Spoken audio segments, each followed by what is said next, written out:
Welcome to DIA Today, Democracy in America Today. I'm Matt Parks alongside Dave Corbin. Glad to have you with us as we take a deep dive into the ideas behind today's headlines.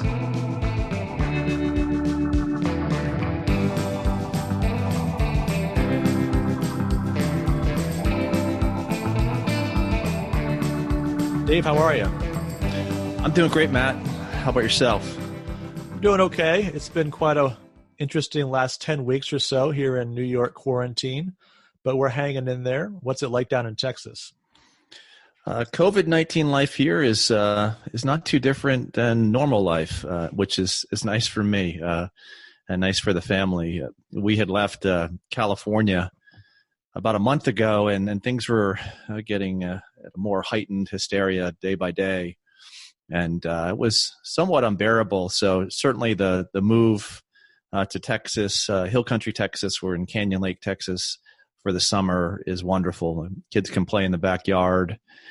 We can eat brisket, drink beer, and have a great time. And not to downplay or understate the tragedy and what's going on around us, but certainly I think it's helped keep us more sane, being in a place that's a better environment or fit for our orientation.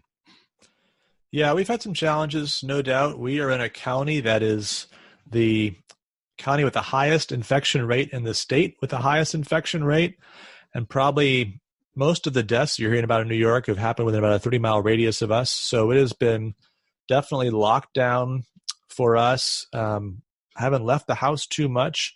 We've been certainly blessed by the fact that we haven't had any illness ourselves and in our close family connections and friends, but we certainly know there's a lot of hurt in the near vicinity. And we're eager in some ways, I think, to get back out there, but also a little bit cautious, not knowing what that's going to look like on the other side of this whenever that other side arrives. So here we are launching a new podcast.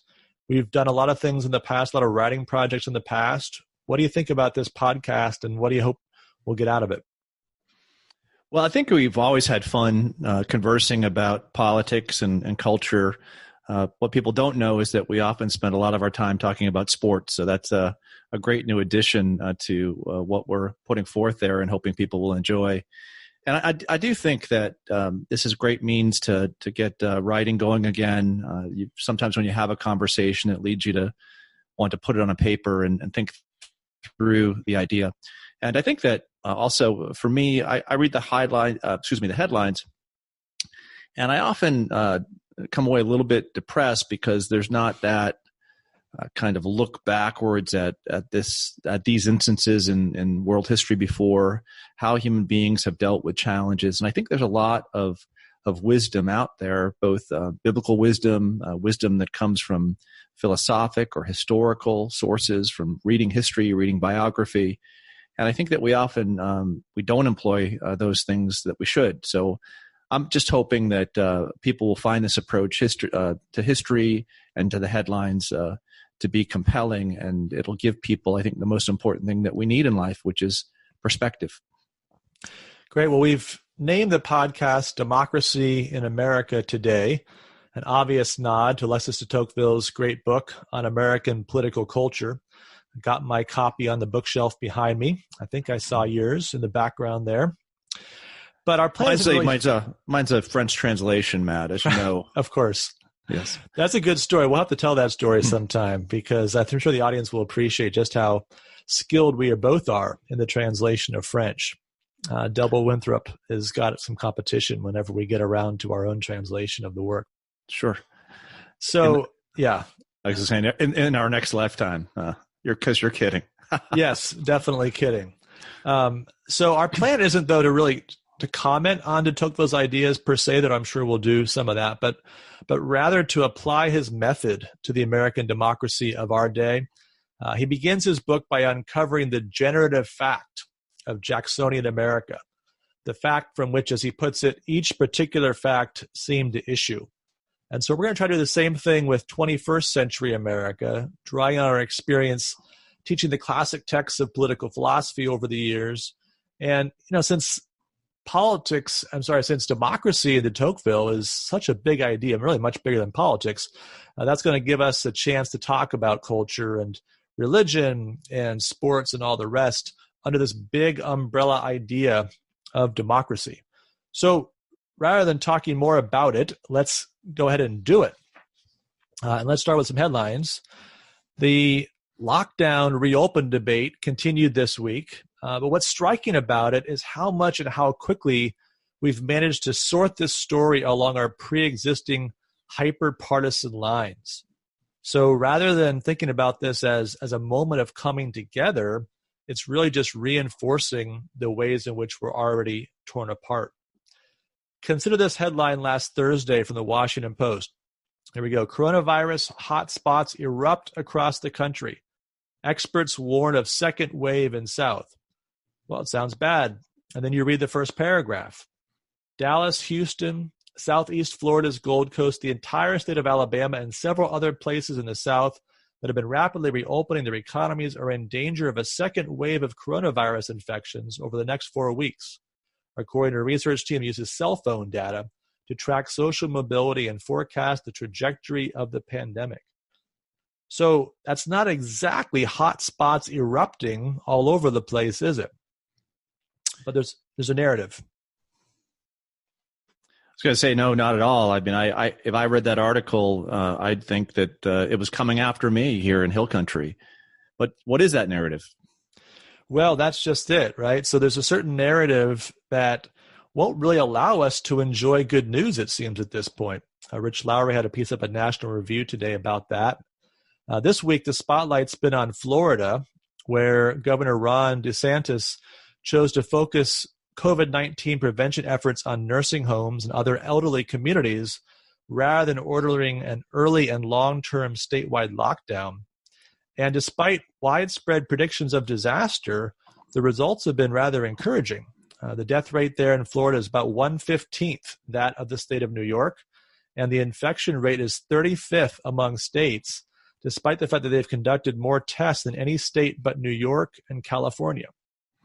I was going to say, that's amazing. Those are amazing numbers. And you'd think that if you were reading the news and you were reading of those successes in Florida, you'd want to understand what produced those successes. And if it was possible in your own circumstance to try to replicate them. And that's not happening, right? It's almost as if you want other states to fail. You want the party that is different than you, that thinks about the problem differently. You want them to be wrong just because you want them to be wrong. And that's one thing when you're playing Monopoly or you're playing a game. It's another thing when you're talking about life and death. Well, that's right. And the Babylon Bee really nailed it today. So their headline, of course, this is a satirical website, right? As they have to point out from time to time, as they get fact checked by the major media outlets. But Babylon Bee headline, Florida ruled to be in violation of science for not having more people die. And inside the article, we've got the quote, more Floridians need to die for science. Wow. And I think they nailed it. What else is there to say, right? So rather than congratulating the governor, rather than being thankful that the people of Florida have been spared much suffering, we've got to kick the political partisan football around a few more times. Response number one, perhaps the most common response, crickets. All quiet on the humble congratulations front. Rich Lowry, again at National Review the other day, asking, where does Ron DeSantis go to get his apology? And I think Ron DeSantis asking the same thing in his press conference last Wednesday. Response two, it ain't over till it's over. Over at Politico, 4 days after acknowledging that Florida wasn't, quote, a post-apocalyptic hellscape of coronavirus infection and cadavers stacked like cordwood, in an article titled Florida Man Beats COVID for Now, Mark Caputo hedged a bit further, writing with Bruce Ritchie, Florida throws open its doors and holds its breath. The full phase one reopening is an experiment with life and death consequences. Sure, our past predictions didn't come to be true, but just wait, because the next ones might be right. And response number three, conspiracy. Late on Tuesday, the left side of the internet blew up with a story that was too good not to be true. As the Daily Beast reported, Florida's coronavirus dashboard architect, I was fired for not manipulating data. Now, by Thursday, state officials and others had raised serious doubts about the credibility of the woman making the explosive charge, but you wouldn't know anything about that from the Daily Beast and the others that were reporting it initially on Tuesday. All right, so we've kind of laid out the story here. We've got a little bit of a sense of this hyper-partisan age that we're dealing with and how it applies even in the context of the coronavirus situation. Let's take a step back here and for some perspective turn to what we're going to call our required reading. So what are you assigning this week, Professor? Well, my favorite reporter of all time is a man named Thucydides, who writes a report, so to speak, on a great war that takes place, a civil war between the Athenians called The History of the Peloponnesian War. Probably many of you have looked at that book, maybe have been assigned that book and said, okay, I'll read the funeral oration of Pericles and be done with it.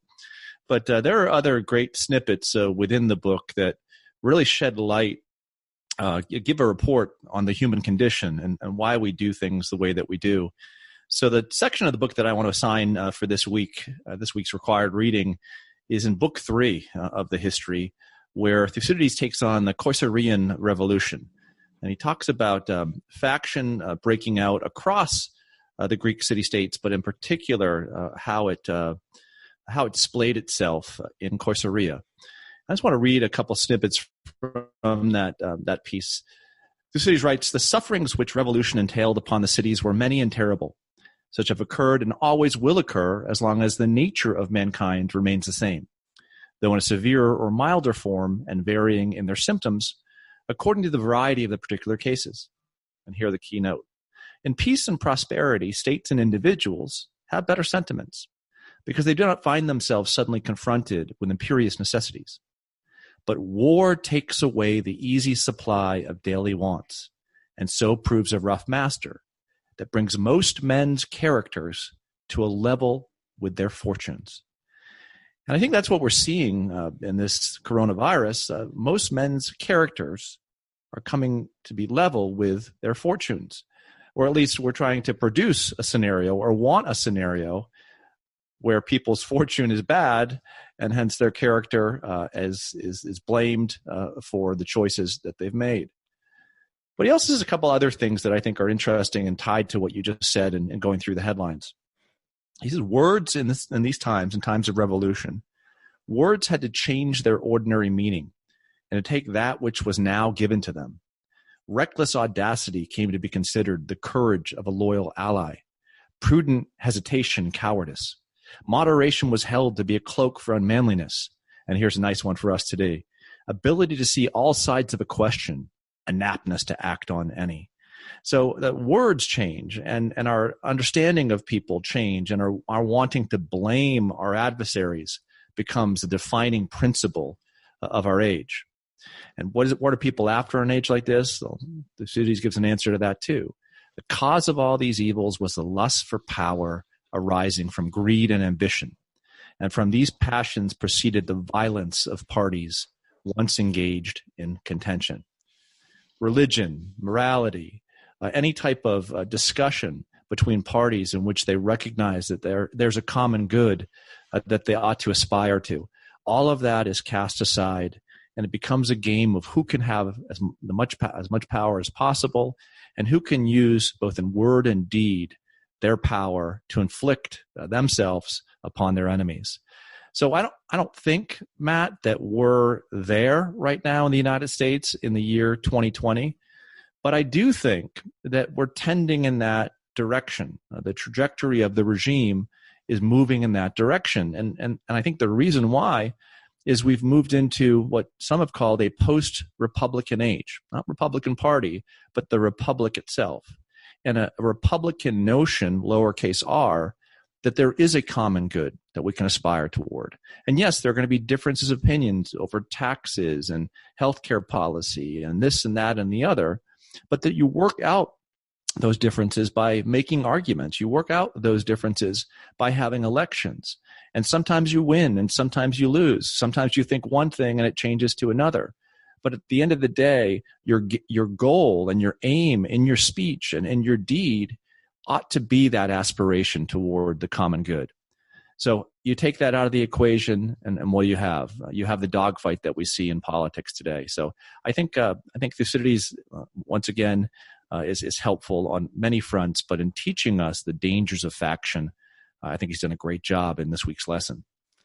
Yeah, I think about that passage where the words have changed their meaning. And of course, we see that in politics where we've got a word that we use to describe our own behavior, and then the identical behavior in the party that's the opposite side, we've got a much more nasty word to use to describe it. But I think what's even more interesting in the way that he plays that out is that the words that are changing meanings are changing from virtues to vices. Right? This is what's happening, is that vices are becoming virtues and virtues are becoming vices. The extremes, you think about the kind of Aristotelian way of framing a virtue between two opposite vices, but now the opposite vices have become the virtues, and the position in the middle where the virtue is meant to be, that's no longer something that's admirable, no longer something that we would hold up as an example to others. And this, I think, is really instructive for us, because we live in an age where politics is so partisan that virtue really has lost any meaning. And even to stand up for virtue, it seems like such a strange idea, that we would care about virtue in political leaders, that we would apply categories of virtue to political speech or political proposals, at least that we would do that in a way that's not cynical. Right? I mean, we do that in a way that perhaps allows us to reject the ideas of others, but we've got so much latitude for people on our side that we're not really serious when we use these moral categories. Let's maybe talk more about this idea of revolution, because I guess if I were to look around and I would say, well, 1776, yeah, I get that. That's a revolution. 1860, 1861, there's something like a revolution going on there. In what sense are we in the middle of a revolution or a pre-revolution today? Well, the revolution that Thucydides is referencing here is a little more like the term we would use, faction. So the logic of revolution is a little bit like a pendulum swing. So when one side gets power, they try to draw the pendulum up as high as it can be on their side, but then they suffer a loss, and the pendulum continues to swing more and more out of control. And that stability or peace, if that pendulum wasn't swinging as high as it was, that you want in life, right? We want to live in peace, and we want to have a notion of a shared peace. And if both sides are tugging away from that shared peace because they'd rather have war and power than peace, then all you get is a swinging back and forth. So I think that's what he's talking about there, applied to our day. And I would say that the question for us, and I think this show is part of what we're trying to do on this front, is there a way to talk about our differences, not do away with our differences, because we're going to have different opinions. Is there a way to talk about our differences and to celebrate our differences and to actually celebrate a good argument when a good argument's made, even if it's not an argument that we wholeheartedly agree with? Is there a way to see in something that is being presented by another that there could be a movement towards the common good in that argument, and to want to encourage that? I mean, both you and I are teachers, right? So our goal in the classroom is not to brainwash kids. It's not to indoctrinate them. It's to teach them how to think more critically. And they're going to come into that class with their own political persuasions. But we don't want them to be stupid partisans. We don't want them to be small partisans. We want them to be grand partisans. So what I'm suggesting here is that philosophy and political philosophy can make partisanship better if what we require of the partisans is that they make better arguments. And so we judge whether those arguments are good and bad. And you and I are not perfect. You and I make wrong judgments. We're just like everyone else. But I think bringing back into the discourse kind of an assessment of whether or not something is tending towards the common good or not, is incredibly important. And to tell you the truth, Matt, and I did this when I was at the King's College when we were both there. I'd take kids to Gettysburg, and you take them to Gettysburg and you show them, what happened in that horrible battle where 8,000 men died in 54 minutes. And you can count your way to that 8,000. 2, 4, 6, 8, 10. That carnage right in front of you. But what came out of a difference of opinion? And that's an end that none of us want. And we can perhaps joke about it or think, oh, it'd be a great thing. But war is not a great thing. Death is not a great thing. Brothers fighting brothers is not a great thing. And we ought to be trying to do everything we can to prevent that outcome. Yeah, I got a great gift in the mail today from my students in one of my classes. Two gifts that were connected. So one was a T-shirt that says Lincoln 1860 in the style of a campaign T-shirt. And then the second was a couple of Lincoln cufflinks, which I will wear proudly the next time I'm at a major black tie event. But one of the things that I admire about Lincoln, and that connects back to your experience at Gettysburg, is the way that Lincoln was able and willing to take seriously the argument of the other side. And even when that would perhaps paint him in a light that was relatively unattractive, that the things that he didn't admire on the other side, he could say, well, that could easily have been me. I could have that position in different circumstances.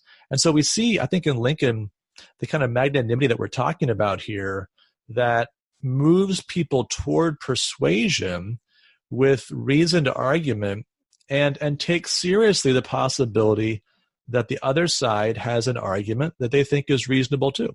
And even if on the most important questions, there's fundamental clash and nothing could be higher stakes than the kinds of debates that Lincoln was involved in, nevertheless, to see the opponent as a human being, as a rational agent, as a moral agent who ought to be persuaded by a good argument and who needs to be given a good argument to be persuaded, I think there's a lot there for us to learn from. And again, something that we can really hopefully bring to this podcast as we look behind the headlines and try to understand the nature of our political times a little bit more clearly. Well, I'm also reminded of a passage from James chapter 3, James 3 verses 17 and 18.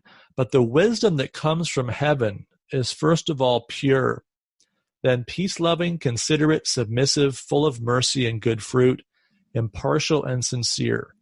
Peacemakers who sow in peace reap a harvest of righteousness. And you think about trying to pair those things, pure and then peace-loving, considerate, submissive, full of mercy and good fruit. In politics today, we got a lot of pure, and we got a lot of tests of pure. And we got a lot of people that failed my test and your test and the next test of pure. But we don't have a lot of peace-loving, considerate, submissive, full of mercy and good fruit. And I wonder if there's a way that we can work toward that. And we can think about ways without giving up on the pure that allow us nevertheless to move toward that harvest of righteousness that might do us all a great deal of good. Amen. Well, we're getting near the end of the show, and so we've got a couple more lighthearted segments that we're going to use to kind of wrap things up.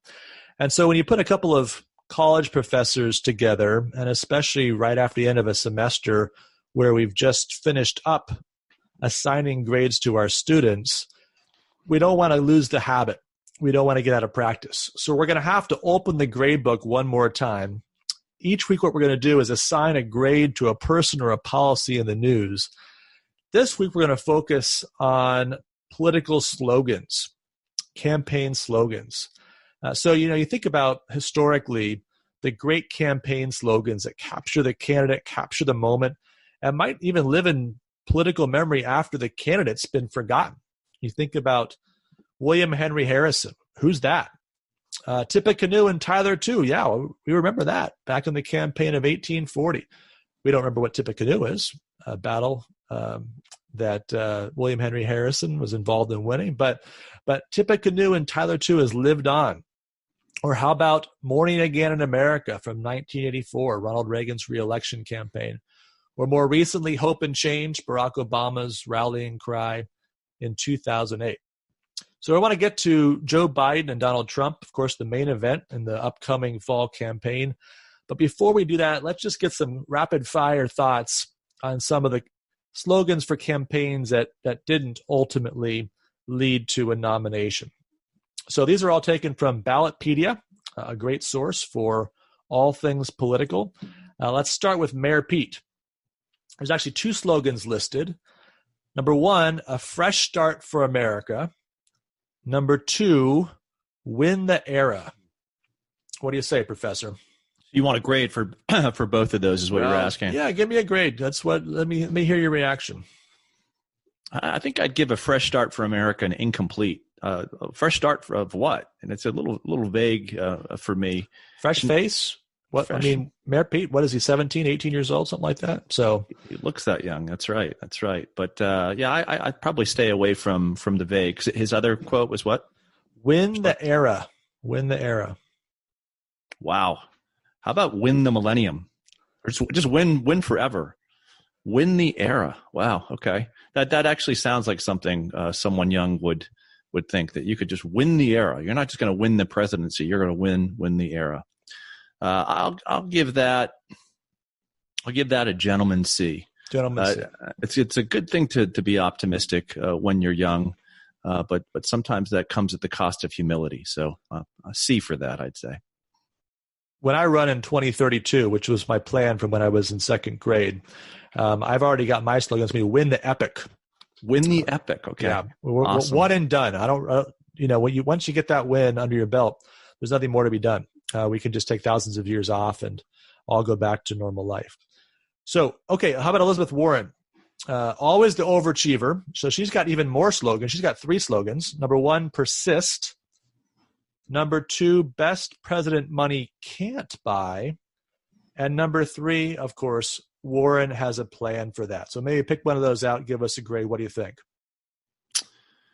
I think the middle one, best president money can't buy. I think for her that's probably pretty apt. It kind of figures in all that she was arguing about. I don't know if it's true, but certainly it'd be what her supporters hoped of her. So I think I'd give that a B+, A-. It's definitely catchy, and I think it kind of works with her critique of corporate interests. Okay. All right. Very good. Now, Bernie Sanders. Bernie Sanders. I don't have to tell you this. I know you've got it all over your bumper stickers, all over your car, but Bernie's not me, us. That's what I always say to my wife when we have a disagreement and she wants to do something different than I do. I said, it's not about me. It's about us. Let's do what I want, not me, us. Very good. Yeah, paid for by you, by the way, when it's Sanders. Right. And I won't say who it's paid for in our household, but actually, there is something in that slogan, not be us. And you saw a whole bunch of these, right? When Sanders mania took off, and there's something that encapsulates what progressivism or a lot of the secular humanisms are all about from, say, the late 18th century onward. In that expression, don't make it about the individual, make it about the community. Now, of course, and this is my critique of progressivism, I have many critiques of progressivism, is it doesn't account for the individual any longer. But I could see how a Sanders supporter could really buy into that. And it's the only problem, right, is us defined in what way, us moving in what direction. And often that us is not an us you want to be a part of at the end of the day. All right. Now we've got some less creative ones as we work our way down the list. So Amy Klobuchar, apparently on the short list, possibly for vice president, went with Amy for America. Can appreciate the alliteration there, but otherwise somewhat bland. How about Wayne Messam? Wayne for America. Okay. Remind us of Wayne's World, perhaps, back in the 80s. Right. Seth Moulton. Remember him? Probably not. Seth Moulton for America. You put the last name in there. Yeah, my rule is if you got to use the last name, you're probably not going to be president. Right. Seth, can you spell that? Is that with 2 L's? No. Okay, 1 L. M-O-U. Yeah. So for America, though, I mean, that's better than the alternative, I guess. All right, so let's turn our attention to the main event. We've got Joe Biden, we've got Donald Trump. Joe Biden, our best days still lie ahead. What do you think? Too long. What's that, 6 words? Our best days still, 5. Yeah, you got to have 3 or 4 words. And still, it has an FDR ring to it, but I don't know. I'm going to go C- for that one. Okay. By the way, quick fact check. It is actually 6 words. Okay. 6 words. Sorry. Needed that extra finger. I think may have thrown you off. But yeah, too long. That's right. Too long. And I think honestly, do you really want to be making that statement if you're Joe Biden? Are your best days ahead? Because it doesn't feel that way when you're looking at Joe Biden. So it doesn't sound that way. So I think, are you wanting people to be thinking about the days ahead exactly? Maybe not. Depending upon the VP choice, right? You could have Biden Warren, our best days are still ahead, and might be like just kind of think about when I'm no longer president and Elizabeth's president. So maybe there's something going on to that. Yeah. Maybe the Veep choice ends up making that one work. Good. All right. Donald Trump has 2 slogans. Number 1, we didn't get a grade for that. So what's your grade? What's your grade for Joe Biden? C-, I would say. Yeah. C-. Okay. I was going to give him a C+. But yeah, you know what? I think the length is going to be an issue. So I kind of hate to have that one be your tagline for your 30-second ad, best days still lie ahead.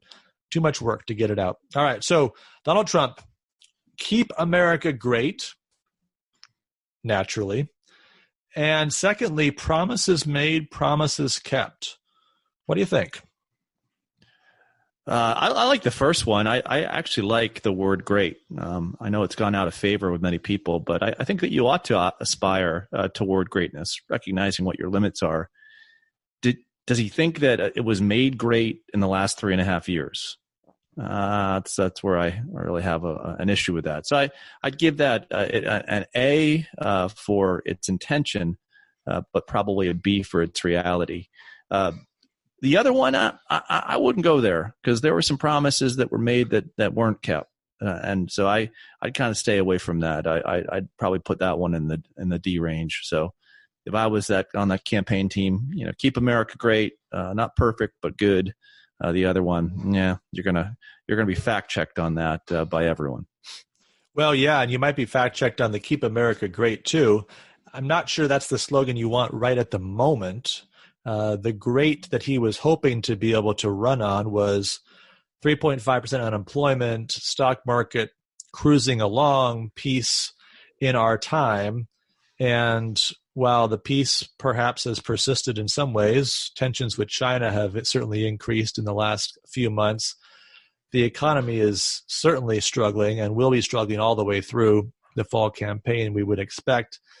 So, yeah, I mean, the slogan may not exactly match the time. And it does seem, when you pair it with the 2016 slogan, like we did a really big turnaround really quick, right? If you remember him talking about the carnage of the American cities in his 2017 inaugural address, to go from carnage to greatness in 3 years, well, we'll see. We'll see. But I think if I were to grade that one, I think I'm going to go on a B-. Okay. Again, I like it's on brand, but I'm not sure that brand is quite as attractive in the present circumstances as it was when that was dreamed up among the consultants. I would say this, Matt, however, respond to that, is if we have a spirit that even in hard times, we know we can aspire to be great again, I think that's a good type of language to be using again. Because the one term I hate right now, it's not a political slogan, is the new normal. And the new normal is nothing I want to be the new normal. So I think, and how do we get away from this new normal? I think it's going to take a desire to be great and to work through issues in a way with greatness and magnanimity at hand. All right, fair enough. All right, so President Trump, if he focuses on keep America great, scores a little bit better than his rival Joe Biden. Both of us think perhaps they could do a little bit more work on the slogans, but we'll see how it all plays out in the campaign to come. Now, our last segment, we're going to call the Tocqueville's Crystal Ball. Here's how it works. Dave and I will make a prediction for the week to come, and whoever's prediction for the week is closer to the mark gets to choose the next week's Crystal Ball Challenge. Now, you can also play along with this, so you can email us your prediction at democracyinamericatoday@gmail.com. And if you do that before the challenge runs out, in this case it's a golf match, as we'll see on Sunday, then you will, and you beat us, then you'll be entered for a drawing to win a free copy of our not quite best-selling book, Keeping Our Republic: Principles for a Political Reformation. That's interesting. I like how you phrased that. Not quite best-selling book. I think we sold 13 copies of that book. I know we didn't sell is not the right verb. We gave away 10 and probably sold 3 copies of that book. So there were several people that I think paid money for that. As I remember cashing a royalty check that was somewhere over $1. So yes, it was. Yeah, it's about a coffee. Yeah, that's right. Well, not a New York City coffee, but it was something. Yeah, but it is a great book, though. I mean, just think of the value. If you tried to get that on Amazon, you'd pay $176 for it. So the fact that you get that by getting this right is good. Yeah, right. I mean, it's the kind of thing that's like collector's item, really, at this stage. You know, if you have an original copy of that book, there are not many of those out there. So anyway, you're going to want to jump on this offer. But here's 2032 when you're president, that thing's going to be worth a lot of money. It's going to be worth a lot of money. That's right. Yeah. Now I think I'm supposed to be governor by now or senator or something. So a little behind the pace that I had set out for myself back in second grade, but there's still time to catch up. And apparently being governor or senator is not that important if you want to be president anymore. So you might be able to launch from podcast to the presidency. That's going to be my campaign slogan, I think. Sounds good. All right. So here's the challenge. Not a lot of live sports going on right now. Perhaps you've noticed. So this Sunday, Tiger Woods and Peyton Manning are playing Phil Mickelson and Tom Brady in an 18-hole charity golf match. They're down there in Florida. It's Tiger Woods' home course. We've got the two great quarterbacks, the two great golfers paired up. The question is, first of all, who wins? And then what's the score? So we play match play. So we're looking for a number of holes for each of the pairs to win. On the front 9, they're each playing their own ball. Low score wins. On the back 9, it's alternate shot. So we've got 18 holes up for grabs. How many do Tiger and Peyton Manning win? I'm going to give them 6 and give Brady and Mickelson 3. And that's not, and it has a hole up my cozy. That's not because I'm simply a Patriots fan upset by Tom's departure. That's part of it. Let's be fair. No, and actually, I'm happy for him, and I'm looking forward to the country having to view a Patriots Buccaneers Super Bowl for 2021. That would be a riot. One for the ages. But I just get the sense that if from what I've read of Tom Brady, he spends about 98% of his time preparing for football, maybe 90% now that Giselle got upset. So how much golfing he's been doing is a big question mark for me. Whereas Manning, you can imagine he's probably been practicing for about 2 years for a match like this. And I could just see them taking it this weekend. Manning's got some scores to settle, let's face it, right? He's behind in the all-time series with Brady. And I'm not sure winning a charity golf match will do a lot to even the score, but it's better than nothing. Of course, that's true on the other side when it comes to Mickelson and Woods. Mickelson beaten out so many times by Tiger Woods over the years, always in Tiger's shadow. So I'm going to agree with you in terms of who's going to win. I think it is going to be Tiger and Peyton Manning, but I'm going to say it's going to be 4 holes for Tiger and Peyton and 2 for Mickelson and Brady. So still a 2-hole spread, but I think there's going to be more holes that are going to be halved, and so there'll only be a few holes where somebody actually wins. Now, we're going to have a tiebreaker because if we're going to have a contest, we can get some ties and thousands of listeners. You expect everyone to participate. This could be a mammoth thing to try to organize. So we have to have a tiebreaker. On the fifth hole, which is a par 4, each player can only use one club. Interesting twist. I remember playing some golf with one club only when I was growing up. And it's interesting. What club do you pick, right? So that's one question we've got. What club does Tom Brady pick?